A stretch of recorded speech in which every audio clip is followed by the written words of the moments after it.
സംഭവം അറിഞ്ഞ തൊട്ട് തന്നെ ആഭ്യന്തര വകുപ്പ് മന്ത്രി ഇതിൻ്റെ എല്ലാ കാര്യങ്ങളും നോക്കിയിട്ടുണ്ട്. അതിൻ്റെ പ്രതിയെ പിടിക്കും, പ്രതിക്ക് അർഹമായ ശിക്ഷ കിട്ടുന്നതിനുള്ള എല്ലാ നടപടികളും എടുക്കും. ഞാനിവിടെ പറഞ്ഞത് നിങ്ങൾ കേട്ട് കാണുമെന്ന് എനിക്കറിയില്ല. നിസാമിനെ ഇന്ന് ജീവപര്യന്തത്തിന് ശിക്ഷിച്ചു. അതിന് അപ്പീൽ പോയിരിക്കുക സംസ്ഥാന ഗവൺമെന്റ്, പരമാവധി ശിക്ഷ കൊടുക്കണമെന്ന്. സൗമ്യ കേസ് നടത്തിയത് ഈ ഗവൺമെന്റാ, പരമാവധി ശിക്ഷ വാങ്ങിക്കൊടുത്തു.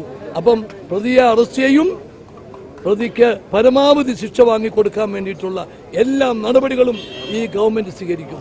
ഇതിനകത്ത് രാഷ്ട്രീയം കലർത്താൻ ശ്രമിക്കുന്നവര് സൂക്ഷിക്കണം. കാരണം ഇന്നലെ ആഭ്യന്തരമന്ത്രി അവിടെ ചെന്ന് നേരിട്ട് ഈ കാര്യങ്ങൾ നിയന്ത്രിക്കാൻ വേണ്ടി ചെന്നതാ, അദ്ദേഹത്തെ തടയാൻ ശ്രമിച്ചു. ഇതിനകത്ത് രാഷ്ട്രീയം പറഞ്ഞാൽ ഇത് ഏറ്റവും വേദനാജനകമായ സംഭവമാണ്. അതിന് കേരളം ഒറ്റക്കെട്ടായി നിന്നുകൊണ്ട് പ്രവർത്തിക്കേണ്ട സമയത്ത് അവിടെ തടയലും കരിങ്കൊടി കാണിക്കുന്നത്, അത് ഈ തെരഞ്ഞെടുപ്പിൽ ജനങ്ങൾ അവരെ തിരിച്ചറിഞ്ഞ്